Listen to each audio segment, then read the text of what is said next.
कसाब के लिए special barrack कैसा होना चाहिए उसका डिज़ाइन ये जयंतराव पाटिल ने बनाया और बाद में हमको अंदर भेज दिया।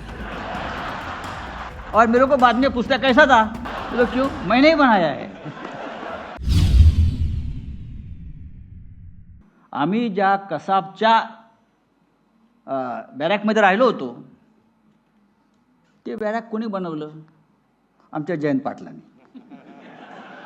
आता काय सांगणार, जयंतराव पाटिल गृहमंत्री, इंजीनियर आदमी है ये। कसाब के लिए स्पेशल बैरक कैसा होना चाहिए उसका डिज़ाइन ये जयंतराव पाटिल ने बनाया और बाद में हमको अंदर भेज दिया।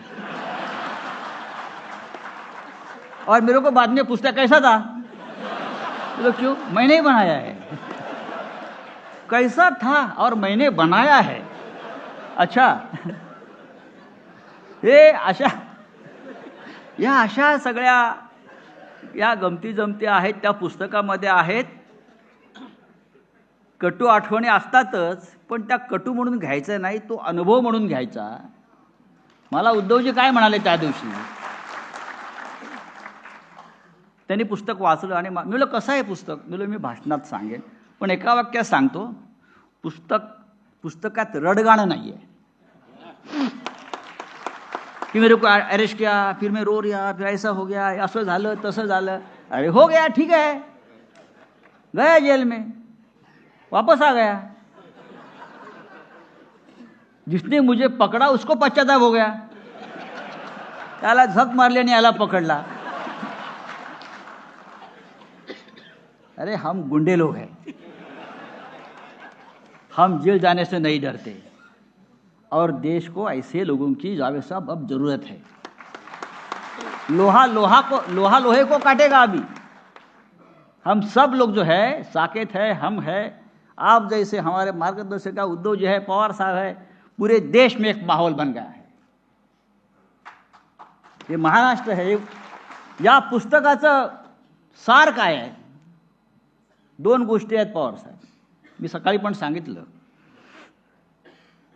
हे पुस्तक राजकीयच आहे।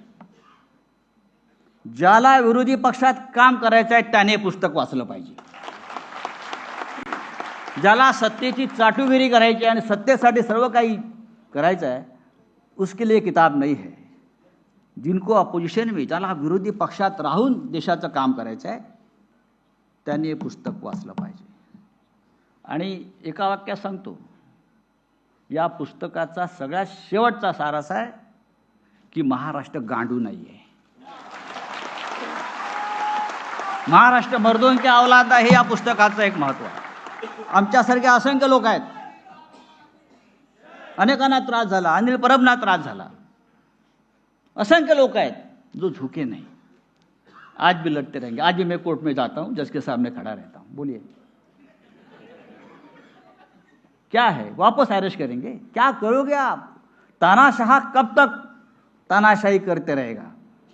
केव्हा नाही केव्हा तरी त्या हुकुमशहाला सुद्धा जमिनीत गाडलं जातं। हा या देशाचा नाही जगाचा इतिहास आहे।